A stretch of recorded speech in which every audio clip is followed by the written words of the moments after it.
rulings, adjournments of cases and judgments, the fight against corruption and issues bordering on human rights violations. You can now watch CoreTV News live from anywhere in the world on our website www.coretvnews.com. Click on Live TV on our website and watch us live. Hello and welcome to CoreTV Primetime News broadcast. To follow us on Twitter, click on Twitter icon on our website. And Facebook, click on the Facebook and YouTube to see all our previous news production. You can also watch us live on YouTube. Click CoreTV, leave a space, then News. CoreTV News, a 24-hour news station.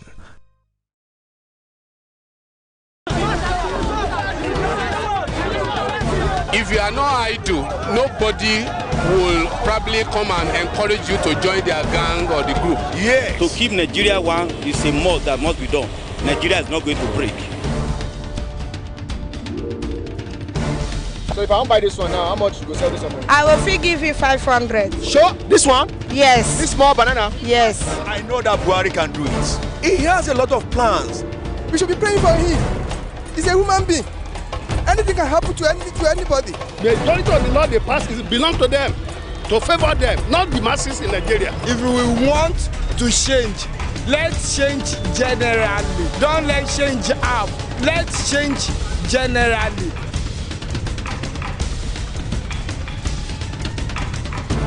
The people giving voice to the voiceless. CoreTV News now live on all Androids. Hello and welcome. This is CoreTV. Download CoreTV News app from your Play Store. Click on the menu to see all our top stories from politics, sports, business, foreign news and live TV to watch us live on your mobile. I want to know why I should be believing them. You can also click on video to see all our YouTube videos. CoreTV News, a 24-hour news station. Democracy allows for fair hearing. This is reckless. This is ungodly. When news break, we engage experts in critical analysis. Do you see your party coming into power come 2019? This administration will succeed and succeed well. You cannot be running a 4-year tenure like you are running a 20-year tenure. He has done fairly well, especially where insurgency and terrorism is concerned. Then it gets controversial. They have a right to their opinion. Can we, very interesting gentlemen, just hold on. I am about principle and I am about focus. Now, you see, let me say this. So that our soldiers will be free. We should also ask for justification. Core Digest, your #1 program for current issues.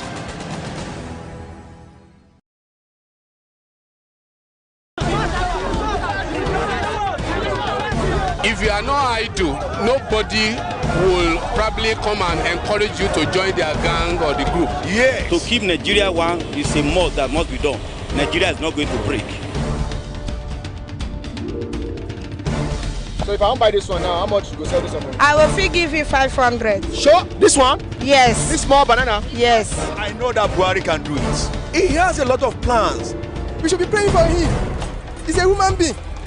Anything can happen to anybody. The majority of the law they pass belong to them, to favor them, not the masses in Nigeria. If we want to change, let's change generally.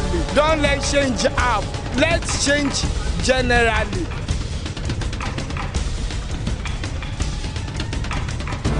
The people giving voice to the voiceless. Another episode of your darling program, The People. Well, you may be wondering what I'm doing inside this market. I'm here to talk to traders and even buyers concerning the second term of President Muhammadu Buhari and what are Nigerians saying at this time. Right here inside Obade Kombi, King's Market, Ogun State, Nigeria. Well, let's hit inside this market to feel the pulse of Nigerians concerning his second term bid. I'm talking about President Muhammadu Buhari. See you inside this market. The people, the people, the people, giving voice to the voiceless. Good afternoon. So our market? Which market we need? This is reckless. This is ungodly. When news break, we engage experts in critical analysis. Do you see your party coming into power come 2019? This administration will succeed and succeed well. Cannot be running a 4-year tenure like you are running a 20-year tenure. He has done fairly well, especially where insurgency and terrorism is concerned. Then it gets controversial. They have a right to their opinion. Can we, very interesting gentlemen, just hold on. I am about principle and I am about form. Now, you see, let me So that our soldiers will be free. We should also ask for justification. Core Digest, your #1 program for current issues.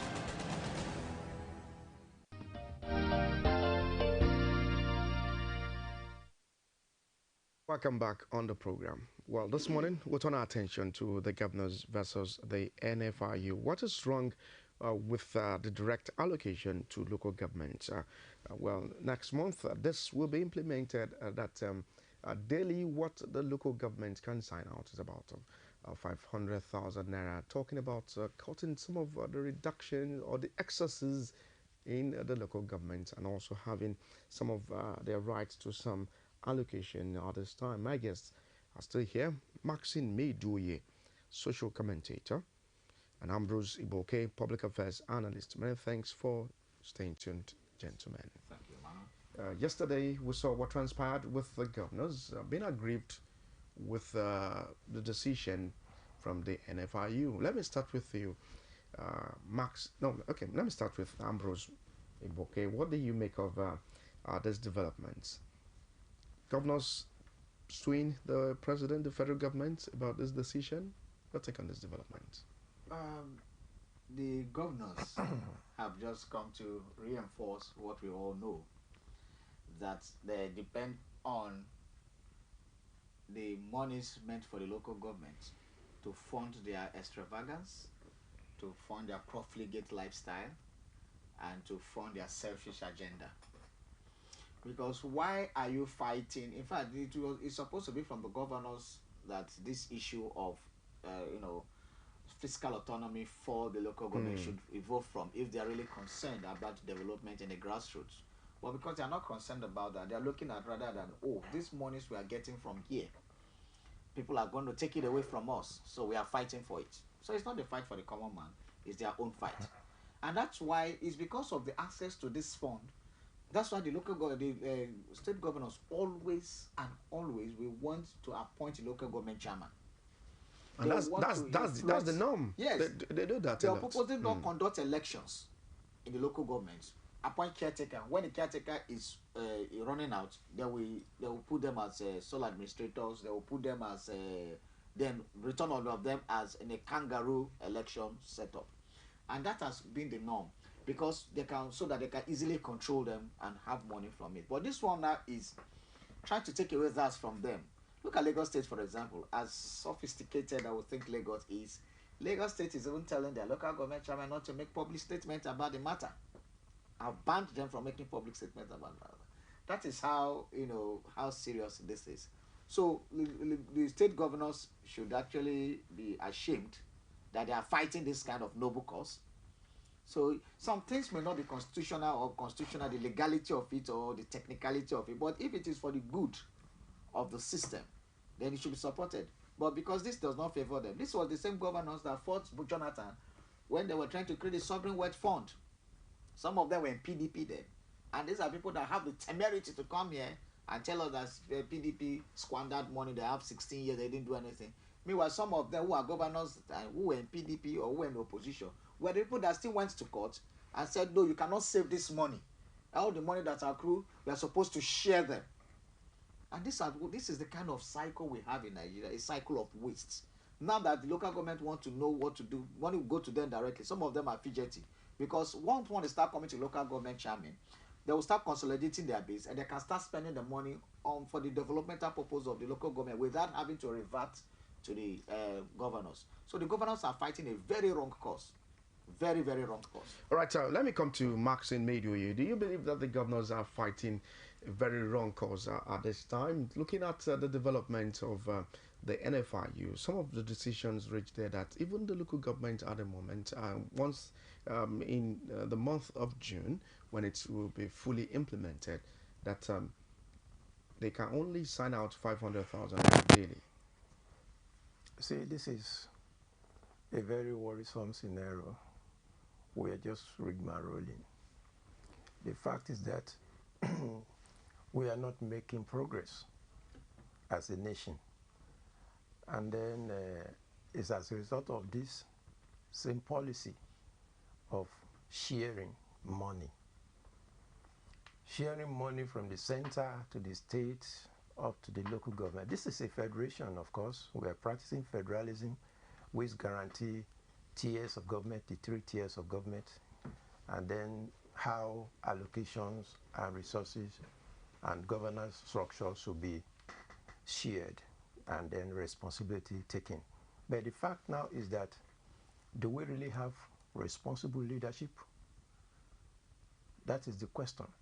Now, if the governors are saying that the money to their local government should be paid to them, ordinarily, there was a time when they had local government state joint account, and this was agreed. I think they passed the law like that, where local government and the state has to merge.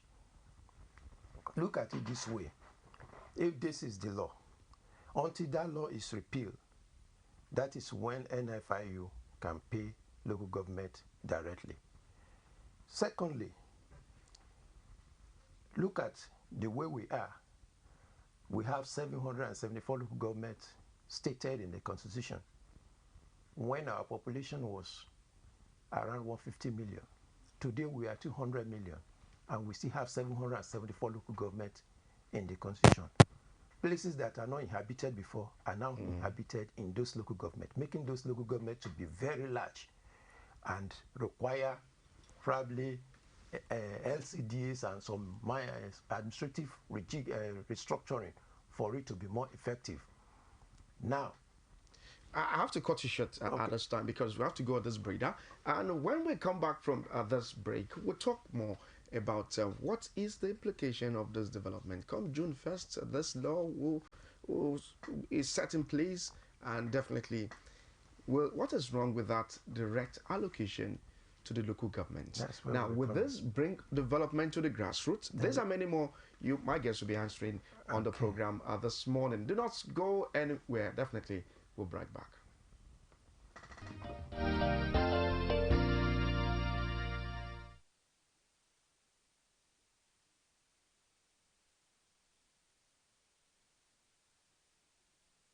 News live from anywhere in the world on our website www.coretvnews.com. Click on Live TV on our website and watch us live. Hello and welcome to CoreTV Primetime News Broadcast. To follow us on Twitter, click on Twitter icon on our website. And Facebook, click on the Facebook and YouTube to see all our previous news production. You can also watch us live on YouTube. Click CoreTV. Leave a space, then news. CoreTV News, a 24-hour news station. On Digi 360, we don't just ask the questions. What is wrong with amending the Constitution the way the National Assembly members have been doing it? We seek answers. Constitution is constituent. Our problem is not lack of laws. Our problem is lack of the willpower to implement our laws. Answers that provide clarity. While we negotiate, we should try to make it a point that the girls must be complete. The clarity you need to make informed judgment so that you can make the right decision and take action.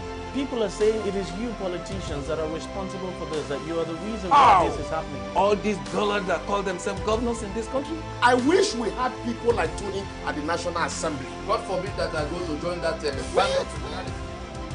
Digi 360, providing clarity to issues. The judiciary, third arm of government. What happens here is what we give to you. The arraignments, arguments, rulings, adjournments of cases and judgments. The fight against corruption and issues bordering on human rights violations.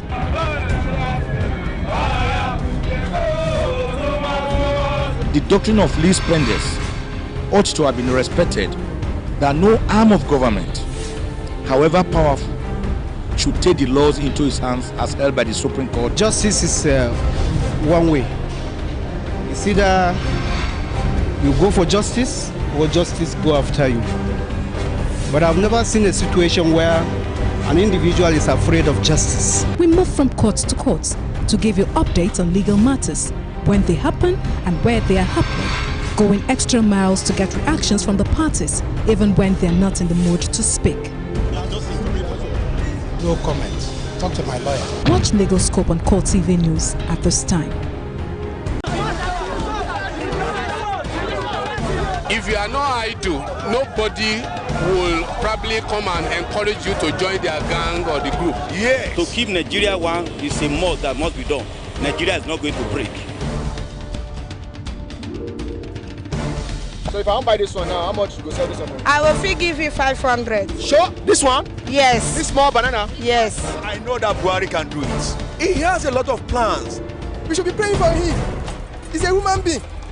Anything can happen to anybody. The majority of the law they pass belongs to them, to favor them, not the masses in Nigeria. If we want to change, let's change generally. Don't let change half. Let's change generally.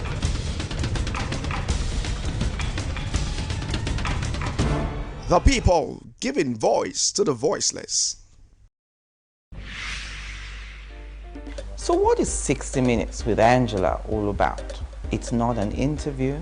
I like to think it's a conversation between two people making the news, people who are in the news, and those who become the news. And the whole idea is to inform, to educate, or to clarify, as the case may be. It is an art getting people to answer the questions that everyone is thinking in their minds. And that's what we try to do on 60 Minutes with Angela. I ask all the questions that everyone's thinking about and no one wants to voice. All the questions you always wanted to ask, you get those answers on 60 Minutes with Angela. Every week on this station, 60 Minutes with Angela, getting answers to every question you always wanted to ask. CoreTV News now live on all Androids. Hello and welcome. This is CoreTV. Download CoreTV News app from your Play Store. Click on the menu to see all our top stories from politics, sports, business, foreign news and live TV to watch us live on your mobile. I want to know why I should be believing them. You can also click on video to see all our YouTube videos. CoreTV News, a 24-hour news station.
On Digi 360, we don't just ask the questions, What is wrong with amending the Constitution the way the National Assembly members have been doing it? We seek answers. Constitution is constituent. Our problem is not lack of laws. Our problem is lack of the willpower to implement our laws. Answers that provide clarity. While we negotiate, we should try to make it a point that the girls must be complete. The clarity you need to make informed judgment so that you can make the right decision and take action.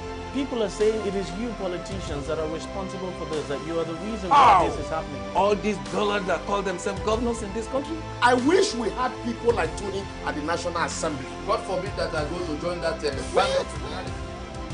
DG 360, providing clarity to issues. The judiciary, third arm of government. What happens here is what we give to you. The arraignments, arguments, rulings, adjournments of cases and judgments. The fight against corruption and issues bordering on human rights violations.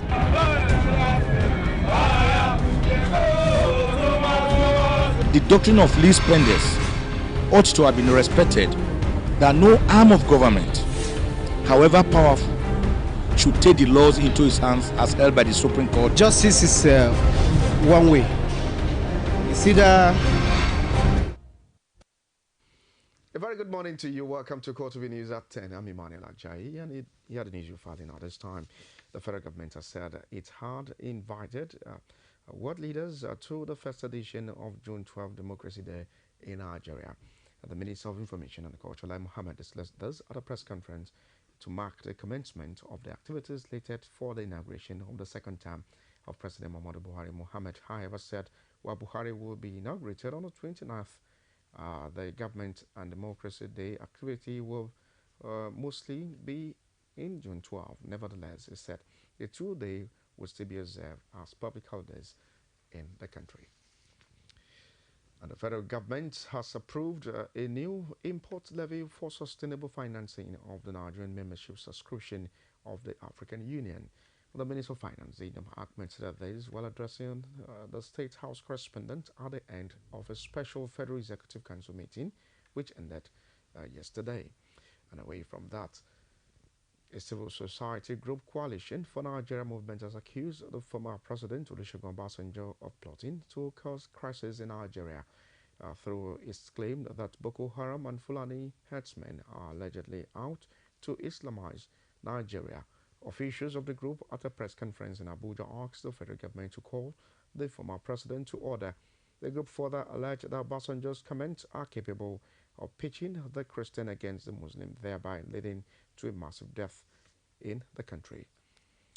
And away from that, Justice John Sowell of the Federal High Court in Abuja struck out a suit seeking to stop the Senate from removing the President of the Senate, Bukola Saraki, and his deputy, Ikekwe Madu, from their office.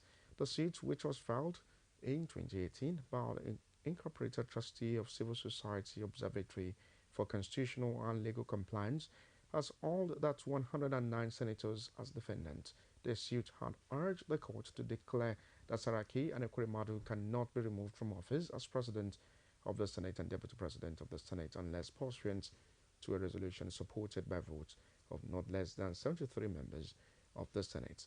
Justice John Sowell presided over the case, and when they ruled that the plaintiff had failed to prove the case through credible evidence. And that's it on CoreTV News at 10. Many thanks for watching. I'm Emmanuel Ajayi. Core Digest continues.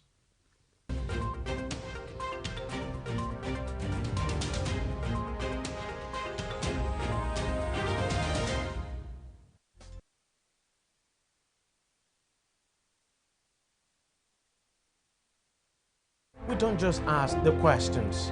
What is wrong with amending the Constitution the way the National Assembly members have been doing it? We seek answers. Constitution is constituent. Our problem is not lack of laws. Our problem is lack of the willpower to implement our laws. Answers that provide clarity. While we negotiate, we should try to make it a point that the girls must be complete. The clarity you need to make informed judgment so that you can make the right decision and take action. People are saying it is you politicians that are responsible for this, that you are the reason why this is happening. All these dollars that call themselves governors in this country? I wish we had people like Tony at the National Assembly. God forbid that I go to join that band. DG 360, providing clarity to issues. The judiciary, third arm of government. What happens here is what we give to you. The arraignments, arguments, rulings, adjournments of cases and judgments. The fight against corruption and issues bordering on human rights violations.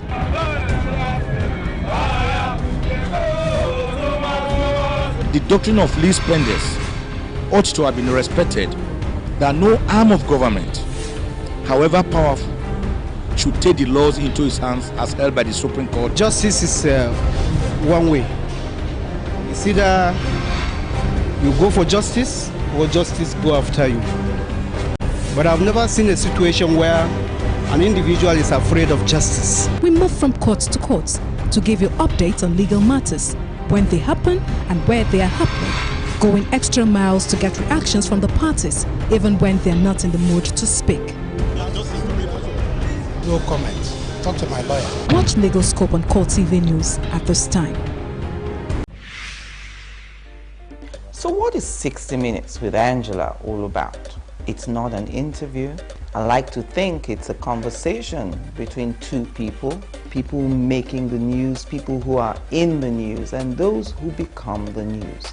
And the whole idea is to inform, to educate, or to clarify, as the case may be. It is an art getting people to answer the questions that everyone is thinking in their minds. And that's what we try to do on 60 Minutes with Angela. I ask all the questions that everyone's thinking about and no one wants to voice. All the questions you always wanted to ask, you get those answers on 60 Minutes with Angela. Every week on this station, 60 Minutes with Angela, getting answers to every question you always wanted to ask. Democracy allows for fair hearing.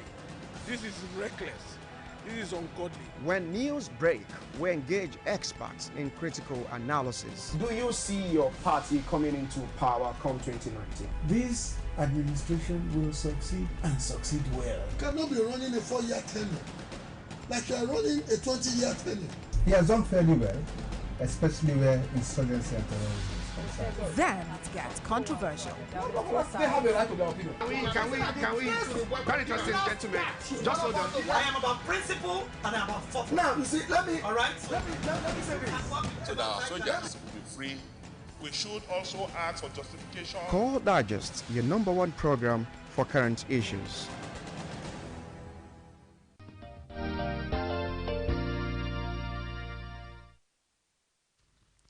Welcome back on the program. Still continue with the topic this morning, governors versus NFRU. What is wrong with direct allocation to local governments, which will kickstart June the 1st? And various agitations on this particular issue at the moment. And this time around is coming from the governors against the NFRU.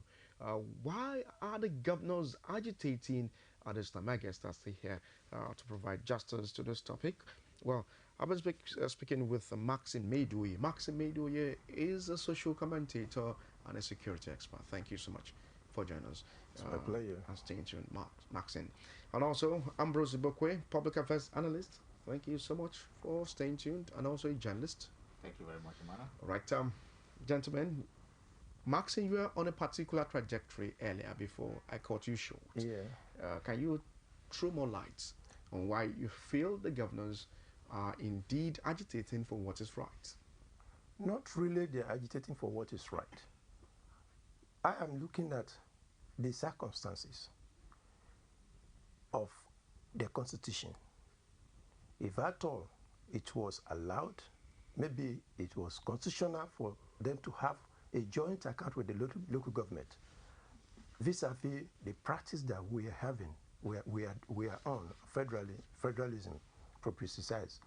If the governor if it is constitutional that they have joint account with the local government, except that law or that part of the constitution is set aside before you can now start paying direct allocation to the local government. As laudable as that direct allocation is, before it can be really, really successful, it's not just about paying direct allocation to the local government. The local governments in Nigeria for now are not having elected chairmen and councillors. Are you talking in Lagos or some states? Several states, even in my state, we don't have elected officers in the local government. We have people that government just appoint, and that's how it is in nearly all the local government in Nigeria. How many local government in Nigeria have elected chairmen and councillors? They don't have. Governor appoints those who he feels. And if you are sending this kind of money to the local government, it's going to still fall in the hand of these cronies and all the rest. What do you think? What good do you think that would be for us? Except if we have to democratize the local government and allow all the local government to have their elected chairmen. This will still bring a little bit of sanity. Where lies local government autonomy in all of these developments? If you're saying that is still going to lie in the hands of some of the cronies of these governors, so the agitation for local government autonomy that it will bring more grassroots developments, where can we place this in this Except if the local government is democratized. How do you mean? Elected chairmen, councillors, and all the officials in local government elected. Some that states, is a democracy. Some states are still observing elections in their local governments. Lagos State precisely. How can you say that in all of this development, if Lagos State is having elected chairman, councillors, and some other people to man the affairs of the local government, don't you think with the implementation of this come June the 1st, it will bring more development to the grassroots? We are saying the same thing. I say, as laudable as that idea may seem, I love that idea, but the fact is that it has to be hinged on democracy. Let me come to Ambrose. In all of this, you're making some assertions earlier behind the scene about international law and putting things into proper perspective. What do you make of this one vis-a-vis this law coming into place? Because an instruction has been given to banks operational with the local government to pay directly to the local governments. Well, we have not changed the law per se. The law is made for man. Sometimes you give the functionality of the law is not always interpreted most of the time. The administrative, this is more of an administrative issue as well they're looking at it. And there's the international fraud unit that Nigeria is a signatory to. So that unit was, in fact, it was just recently that there was an issue. NFI started being very prominent recently. It has always been there. So when Nigerians sign up international conventions and agreements like this, like we had the Paris climate change that we are part of, and that's why I was saying that the coal in Enugu cannot be used for electricity, because we have signed away that way to say that it's carbon emission. Now, when it comes to we are signatories to that international fraud unit, intelligence unit, and it was domesticated in Nigeria as NFIU. And when that is done, we need to now practice the global standard when it comes to the issues of, checking fraud, especially through the government systems. And one of the things is, for example, TSA and all those things are also part of the means. TSA is not in the Constitution, for example, but they are directives. So I think administrative directives can be given, because what have been found are that some of these banks are laundering, helping the governors to squander this money, to launder this money from the local government account. And that was the joint account was meant actually also to safeguard, to actually monitor what the local government chairman is doing with the fund, so that the state government can have supervisory role over it. But what has happened over the years is that the local state government actually take the money, the whole money, and start dishing it out to the local government. And we know that the way Nigeria is presently constituted, that is actually from the local government that your own derivation is calculated by the number of local governments you have. Although that is very, very defective in its own way, but that is what we have as law. So the number of local government you have helps you too. And that's why they brought out the 30% derivation formula for the Niger Delta states those days, and other things came into being. So what we are now saying is that the NFIU in what it's doing is trying to lay some guidelines that will actually guide the process in giving that money to the local government. Do you see the body acting in excess of its power? Well, which one? The NFIU. NFIU is just for, like I said, when this directive was given, it was hinged on the directive from the International Intelligence Fraud Unit. NIFI didn't wake up on its own to do this. It was a directive from the international body, and Nigeria is a signatory to that international body. So we must follow some legal principles. Just like when FIFA issue happened, when we signed up to some of these international conventions, so we are a sovereign nation, we are this, we are that. Some of these things, when it happened, FIFA said they are going to ask Nigeria, and the government had to do, well, not but conform to what they have done. How do you juxtapose this vis-a-vis the laws in the country? Section 162, subsection 6, expressly provides for the creation of states, joint accounts of local governments, into which shall be paid all allocation to the local government. That means it will be paid to the states. The states will pay to the local government. But that's not what is happening. That's why these guys are coming from the federation accounts and from the government of the states. Section 162, right? This section 162, subsection 6. Except that section of the Constitution is set aside, except if it's repealed. So whatever you pay directly to the local government is against that constitution. It's against that. So what do you foresee in all of this development? I foresee a constitutional problem, which will be resolved amicably anyway, which I believe, I hope it will be resolved amicably. I love the initiative. That's how it's supposed to be, and that's how it was in the past. Local government has direct access to their fund from the federal government. But part of the agenda, that is federalism. If I may just come in, part of the agenda of this government is to tackle crime, to tackle insecurity, to tackle corruption, to revamp the economy.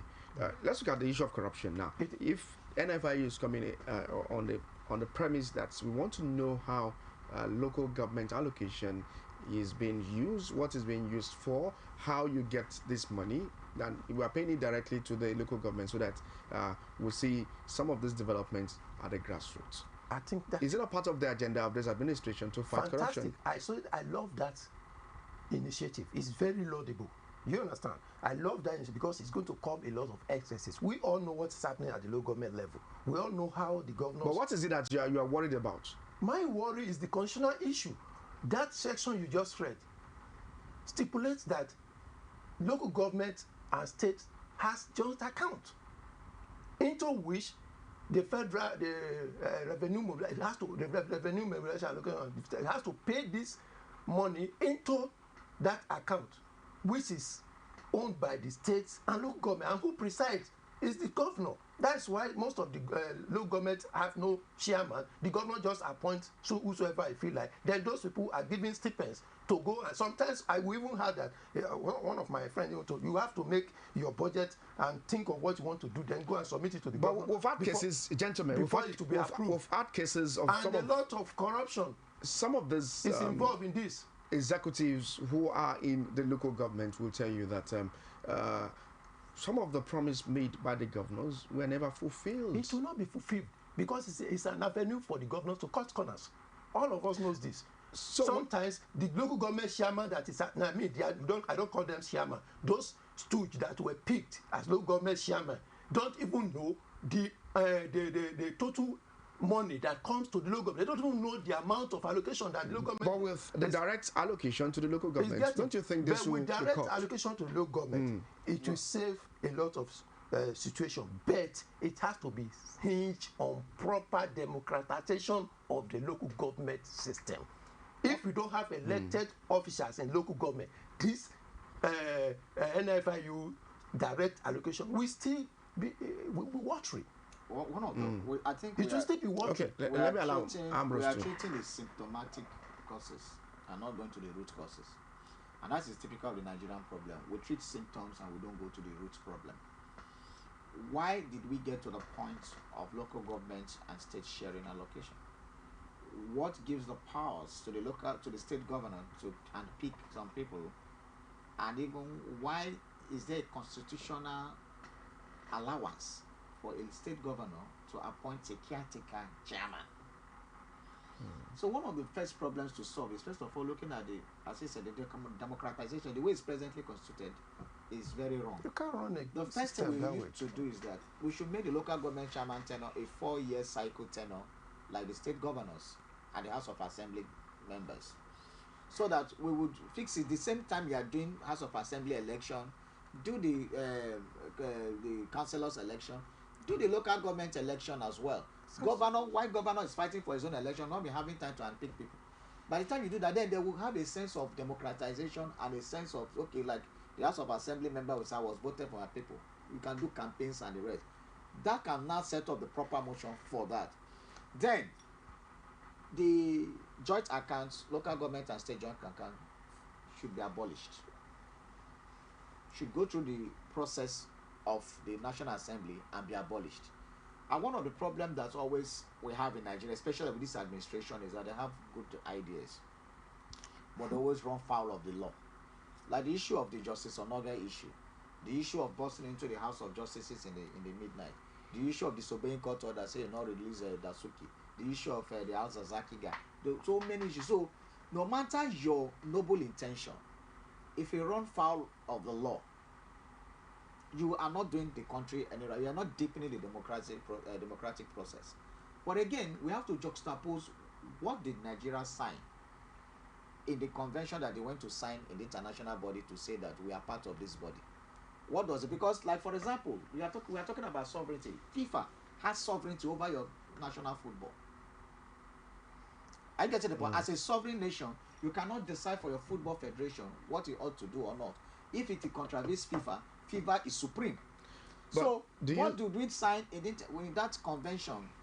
If what we signed is to mean that what International Intelligence Fraud Unit is telling us to do supersede whatever arrangement we have, then we have to look into it, because the same thing happened in FIFA. We cannot say it cannot happen, because this instruction came from, because they have studied. I quickly want to read some of what the governor said yesterday, that the Nigerian Financial Intelligence Unit, NFIU, is the Nigerian arm of the Global Financial Intelligence Unit. Yeah. Once domiciled with the EFCC, but now for the purpose of international location domiciled in the Central Bank of Nigeria. Now, this means that the NFIU, I'm quoting the governors now, this means that the NFIU is only mandated to trace or track laundered money, but that finds its way into terrorism financing, and report such to the nation's security agencies. Now, the NFIU should seek to comply with those standards by combating money laundering and financial terrorism and proliferation as stipulated, and not to dabble into matters that are both constitutional and beyond NFIU's purview. This is coming from the governors. You see, yesterday. But the question I want to raise from that statement too is, I want to ask the governors, the funds that they are talking about, how are we also sure that they're not used to fund terrorism? You see, so I think that's so those are the questions, because some of those money, NFIU can tell you that they've traced it to funding terrorism and insecurity. So if that happens, what do you expect the NFIU to do? Fold its arms? Gentlemen, we have to open the phone line now to at least get the reactions of Nigerians on what we're looking at. This time, governors versus NFIU. What is wrong with direct allocation to the local government? Will this bring grassroots development in Nigeria? And that's the basic point. Will this development, whether NFIU from the governors, direct allocation, the big question is, will it bring development to the local government? Of course, it's going to bring development to the local government. It's going to activate the local government structure. Is it legal? You understand? It's going to activate the local government structure. It's going to bring performance. It's going to bring a lot of political awareness and raise a lot of grassroots mobilization for the local government. We will now be seeing activities in the local government rather than only from the state. You can imagine the state governors are commissioning water, pipe-borne water. They are building health center. They are involved in drainage and all those. These are local government functions. Today, you don't see local government chairman doing all those things again. It has been taken. Of course, there is no fund to do that, because the governor will only sign a small amount of money for you, and then say go and make good with that. You don't even know how much allocation comes to you as a chairman or as an administrator. When we begin, this system is fantastic. I want the president to go further by making sure that all the local government in Nigeria is democratized, with elected party chairman and councillors and all the paraphernalia of authority in the local government well constituted. That is going to help performance. That is going to improve performance, of course. But if the constitutional issue that created the joint account between the local government and the state is not tackled, NFIU will just hit a lot of obstacles in enforcing this, because you cannot prove that the governors are supporting terrorism. Of course, you can't prove that. And if you have that proof, then it's left for them. But all I'm saying is that there is going to be a constitutional crisis. With the set of governors that we have, do you see them complying to this directive? I said the constitutional aspect of it is trashed out, except that law is this is to come into effect June 1st. The governors don't have powers over the money, where the source of the money. Excuse me. Wait, I said they don't have power over the source of the money. Okay. They are receptors of the money. They are receivers of the money. The money comes from the federal account. It comes from the CBN. Nigerian Mobilization and Fiscal Allocation allocates it, and then it is now sent to them. So government will go ahead to do whatever it wants to do, but from June 12th. No. June 1st. From June 1st, from June 1st, it will go ahead to do whatever it wants to do. That's why because the governors know they are not in control of that. But the governors have a right to go to court. And that's what they want to do. Of course, they will go to court. So they will go to court. And this is not the first time. They have one federal government on this matter before. Remember the sovereign wealth fund? When the sovereign wealth fund was because the SS school money that was getting. Yes. They took the government to court and they won the case. And then that's what today we are having the issues we are having, because we refuse to save. So no matter how lofty the ideas is, the first thing is to change the law. So I'm expecting the presidency and the executive to send a bill to the National Assembly. Maybe that should be one of the first bills to this ninth Senate. So repeal that law. Ninth Senate and House of Reps. First of all, to amend these laws about at least the tenure of the local government chairman, the autonomy of the independence of the electoral process there, as well as the financial autonomy of the state of the local government. In this way, then you can lobby the senators and the House of Reps member to pass the law, and then it will be amended. So if you amend these laws before these things are done, then you can have easy sale.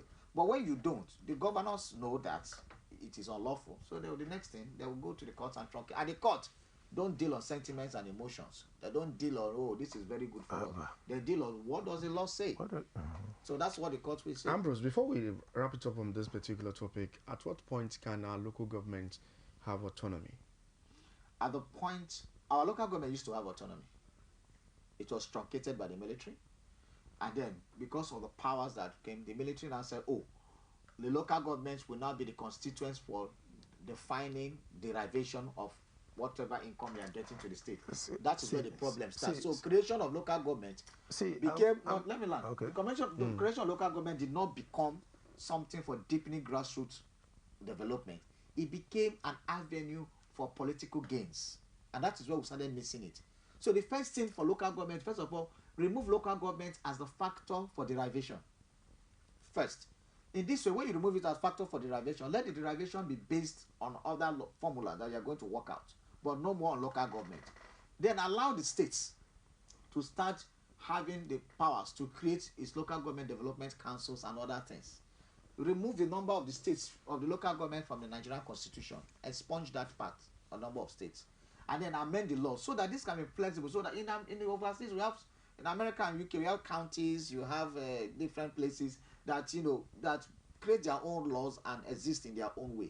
So that can happen in Nigeria. That is the only way we can deepen the economic mobilization and development in the grassroots.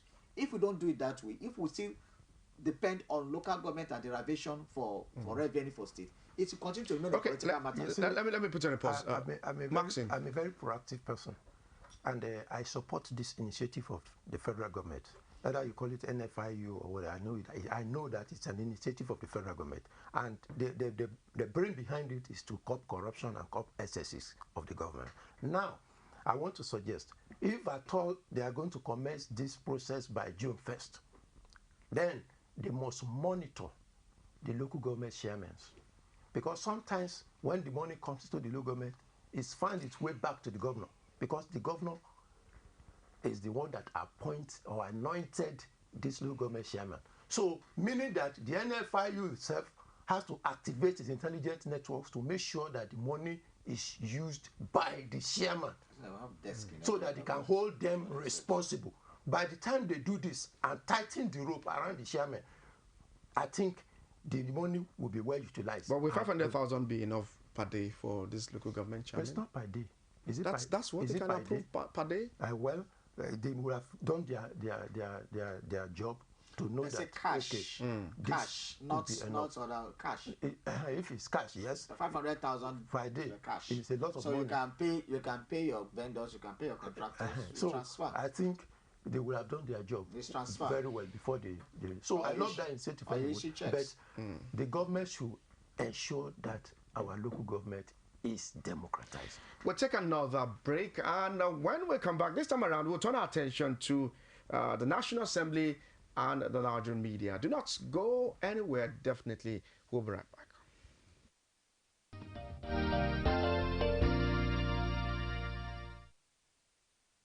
On Digi 360, we don't just ask the questions. What is wrong with amending the Constitution the way the National Assembly members have been doing it? We seek answers. The Constitution is constituent. Our problem is not lack of laws. Our problem is lack of the willpower to implement our laws. Answers that provide clarity. While we negotiate, we should try to make it a point that the girls must be complete. The clarity you need to make informed judgment so that you can make the right decision and take action. People are saying it is you politicians that are responsible for this, that you are the reason why this is happening. All these dollars that call themselves governors in this country. I wish we had people like Tony at the National Assembly. God forbid that I go to join that bandit. Digi 360, providing clarity to issues.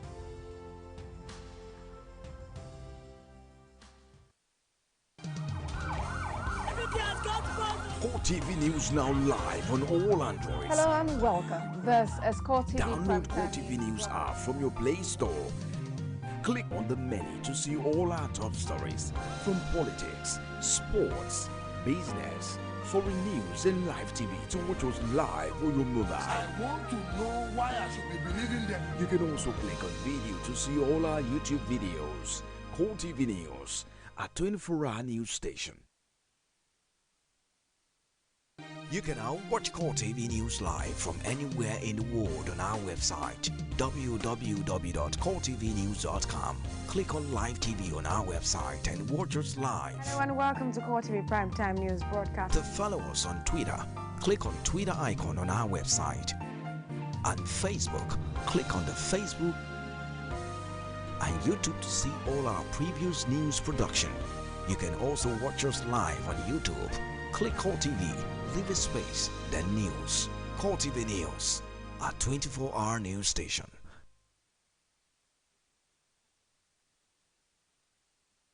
The judiciary, third arm of government. What happens here is what we give to you. The arraignments, arguments, rulings, adjournments of cases and judgments. The fight against corruption and issues bordering on human rights violations.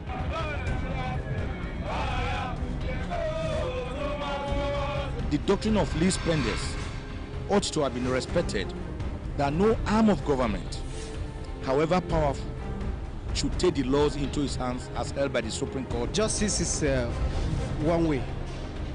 It's either you go for justice or justice go after you.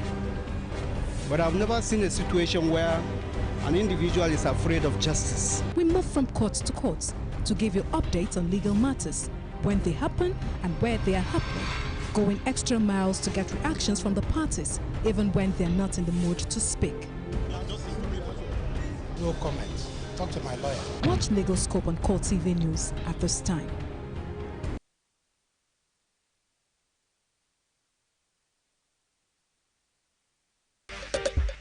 You know, Angela, that's a very difficult question. It is difficult to respond to that question. Angela, that's a great question. Great question, Angela. Angela, that is a very great question. That's a great question, Angela. Okay, that's a great question. Yeah, very good question. That's a good question. That's a good question. That's an interesting question. This is an interesting question you pose. 60 Minutes with Angela. Getting answers to every question you always wanted to ask.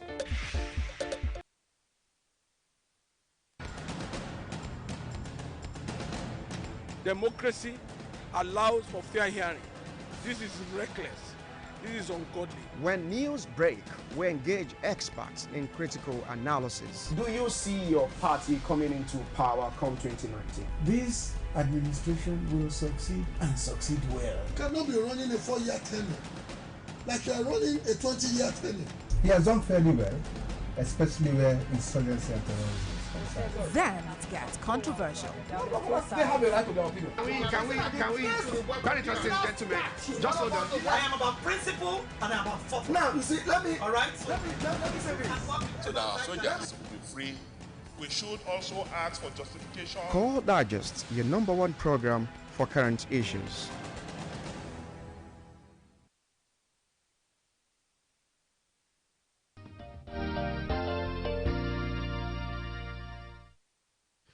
Welcome back on the program. And now part 2 of the program would shift our attention to new National Assembly media accreditation, more than a tightrope. At this time, we saw what transpired yesterday when the guidelines of how I'm tempted to read some of the guidelines at this time, but my guests would also do justice to some of this issue from the 8th Assembly as we are gradually going into the 9th National Assembly. Will this stand the test of time? Only time will definitely tell. Let me come to you. Ambrose Ibuke is also a journalist. When you saw the breaking news yesterday about guidelines for accreditation of journalists covering the National Assembly, how did you react to this news? Well, it just shows that the first impression that came to my mind was that maybe this is the last comedy show for the 8th Assembly before they finally take a bow from the stage. Because I don't know how else to describe it apart from being comical. That means they don't know history. They should go back to the history of the colonial days. They should go back to the history of the days of Albert Macaulay, Nnamdi Azikiwe and the African Pilot, Obafemi Awolowo and the Tribune. They should go back to all those days and see the battle, proscription of the press freedom, all those things, and where we are today. They should go back. They should go and ask the current president, Buhari, with his decree number 2 of 1984, to prescribe the press freedom, whether it worked for him or not. So I don't know where they brought this from. The battle they are trying to institute when they are leaving is what I don't understand. That if there was anything, guidelines or whatever, we should allow the 9th Assembly to come do their work. Maybe they are not comfortable with what the media is doing media are doing to them, because one of the things where the press have been able to do is to put the National Assembly in the spotlight in the last 4 years. Serious spotlight. The issue of the allowances have always been the front burner. The issue of what they do with constituency projects, how projects are being inflated. So the issue of those days of them jumping, all those things. So all the shenanigans. The issue of maize snatching also occurred this 8th Assembly. The shenanigans that took place in the National Assembly were all well publicized. So maybe they are not comfortable with that. And so what did they do? They came up with some spurious guidelines that they don't have business with, and they want to stifle press freedom. The National Assembly is not the property or personal property of the senators and House of Rep member. It is a national entity. It is a public entity that belongs to the Nigerian citizen. So they don't have a right whatsoever to stop press people from entering. Already, there's an accreditation process in place where the media houses that cover the National Assembly are accredited. So they know. So this thing coming together to say we are asking tax clearance of media houses. Are you not the Federal Inland Revenue Service? So the income tax I think this is pure badadash. I'm sorry to use that word. And as Sponge said, it's satanic. As the editor said, it's medieval. They are taking us 200 years back. Even Ajayi Crowder during Iwe that he did. The first newspaper we had in Nigeria in the 1800s was not like, even the British did not sanction it the way these people want to. So The media have done well to reject it. The editors have made their pronouncement. Even the Senate president has come to say, I didn't know about these guidelines. So whoever that made those kind of unconscious... in his own absentia? Yes, whoever did that, or politicians, I don't trust them in this kind of statement. Maybe it was they have flown the kite, and they have seen that the repercussion is very bad, and then they may come to... Let me come to Maxine Meidoyo, whether he has a different opinion to this development. Do you see this as an attempt to gag the media? The media is a worthy partner in democracy, and is one of the foremost partner that democracy has. The media, there must be free press, unrestricted press, vibrant media must be allowed in a democratic role. So, but that is not to say that there could not be some measure of control, because whatever we do as human, we need a measure of control in order to make sure that we follow strictly the guidelines and the rules. The National Assembly, as an arm of government, has the right to introduce their own guidelines in order for them to be able to have a free, unhindered access to their functions. And also the media has to respect also the rules and play by the rules. Excuse me, let me make my point, please. There are a lot of media, unregistered media in Nigeria. A lot of media, a lot of informations coming out from different sources that is not really traceable. Some are not really practicing journalists. They just come out with information on the media and cause a lot of information mismanagement. Some will tell you that now, once they have the Android phone, they can... when information is mismanaged, crisis ensued.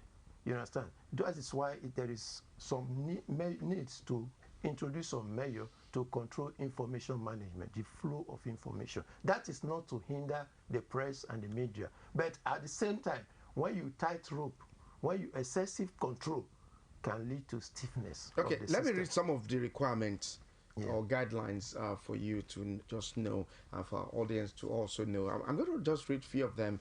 Evidence of certificate of incorporation of the media organization is one of the guidelines or requirements at this time.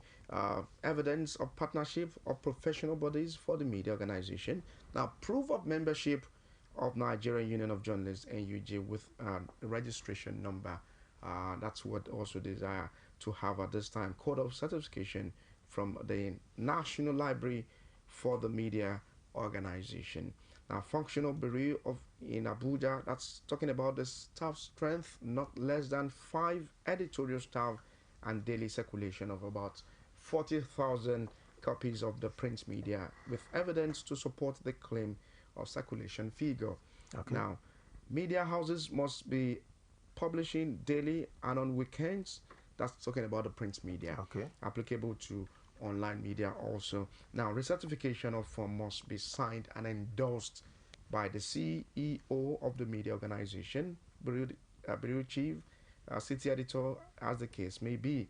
Now, the media organization, part of the requirement at this time, the media organization concerned must have experience of covering proceedings of the National Assembly not less than 2 years before applying for permanent accreditation. Now, if someone is just coming in newly as a new media organization, that means you cannot cover the activities. Well, I think the people who crafted those guidelines are very, very ignorant.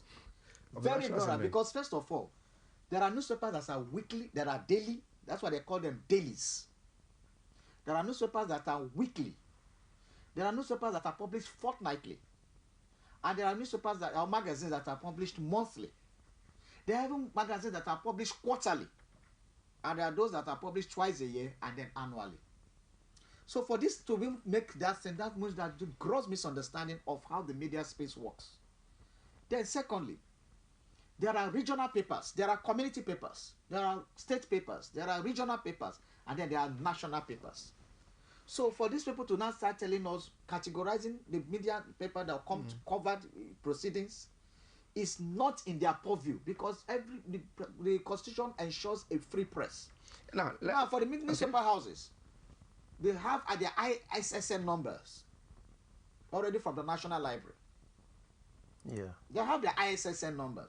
So for any book, all you need to do in the National Assembly is that you see these papers. You get your ISSN number. You go to National to verify whether they do that. And then, why are they pretending as if there are no checks right now? There are checks. There is accreditation. There's a full department in the National Assembly that deals with the media. So they are accredited. They are all accredited. All the media houses, and the media houses also send in their correspondence. In fact, are you saying all of them? The majority of that. When you now come to, that is why even when you are using news, you say our National Assembly correspondent. They have these are bits.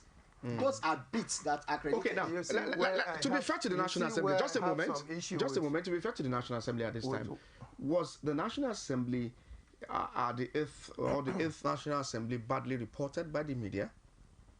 I would say so.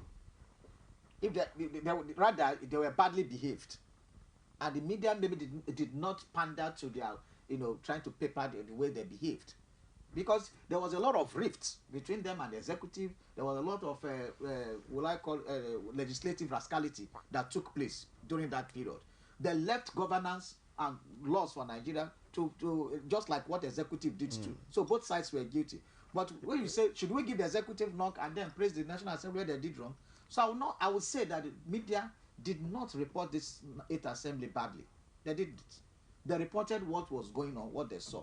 So maybe the National Assembly felt that they didn't report them well. Maybe they didn't play to their whims and caprices, and that's why they are bringing it. But they should go and read very well the sections of the Constitution that empowers the media to cover what they are proceeding, because that's a public of the realm.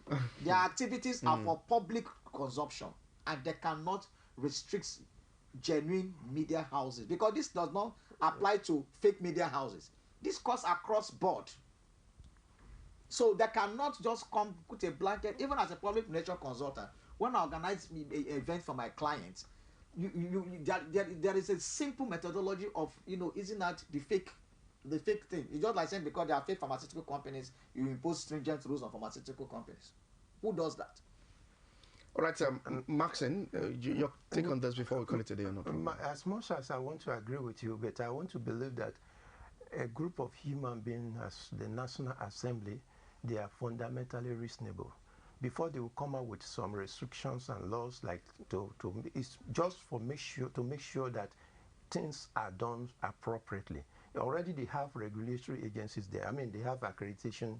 They used to accredit media houses. Maybe they have discovered that a lot of misinformation took place, and probably there are a lot of also some infiltration that they need to check, and probably that is the reason why they are bringing all this law. The media, they are partners, and you cannot deepen any democratic system without active participation of the media houses. So this let me just give you one of these guidelines they also give. All online media must have at least 5,000 viewership per day. 5,000 viewership per day, and the sites must have advertisers. Just a moment. The sites must have been YouTube in operation. No, I mean, is the National Assembly going to advertise? Because advertisers that ask that kind of question. That is for YouTube. The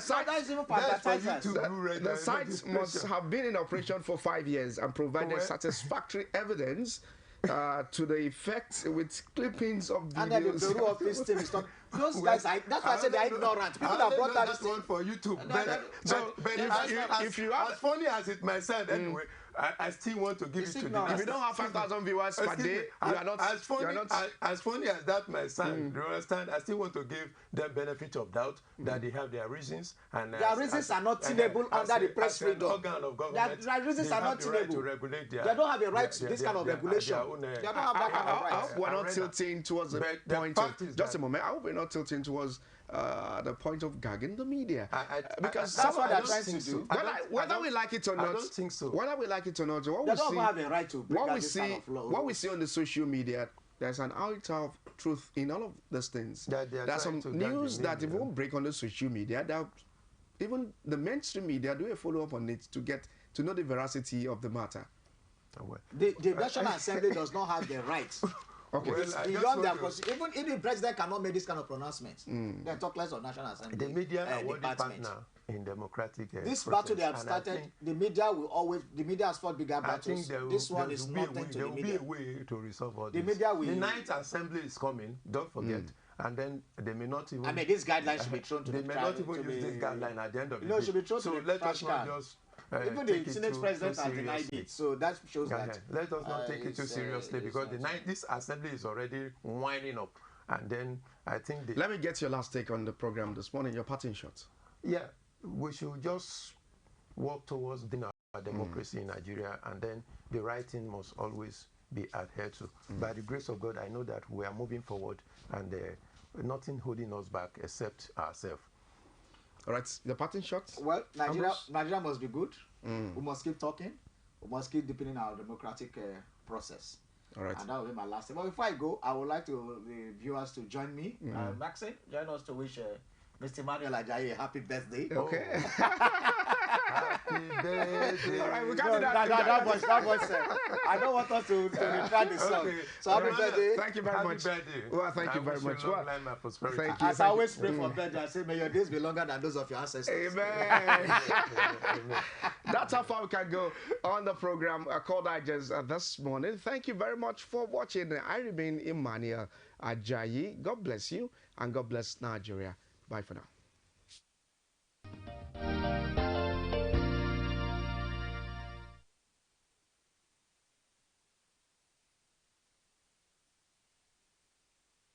The questions. What is wrong with amending the Constitution the way the National Assembly members have been doing it? We seek answers. Constitution is constituent. Our problem is not lack of laws. Our problem is lack of the willpower to implement our laws. Answers that provide clarity. While we negotiate, we should try to make it a point that the girls must be complete. The clarity you need to make informed judgment. Analysis. Do you see your party coming into power come 2019? This administration will succeed and succeed well. You cannot be running a 4-year tenure like you are running a 20-year tenure. He has done fairly well, especially where insurgency and terrorism. Then it gets controversial. They have a right to their opinion. Can we, very interesting gentlemen, just hold on. I am about principle and I am about thought. Now, you see, let me say this. So that our soldiers will be free. We should also ask for justification. Call Digest, your #1 program for current issues. The judiciary, third arm of government. What happens here is what we give to you. The arraignments, arguments, rulings, adjournments of cases and judgments. The fight against corruption and issues bordering on human rights violations.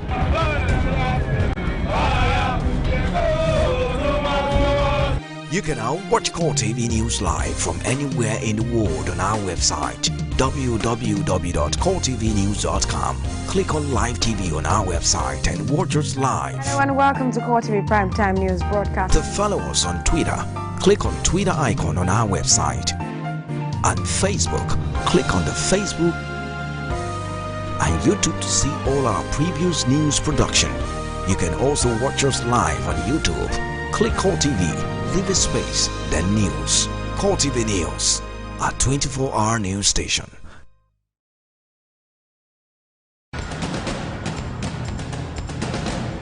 Democracy allows for fair hearing. This is reckless. This is ungodly. When news break, we engage experts in critical analysis. Do you see your party coming into power come 2019? This administration will succeed and succeed well. You cannot be running a 4-year tenure like you are running a 20-year tenure. He has done fairly well, especially where insurgency and terrorism.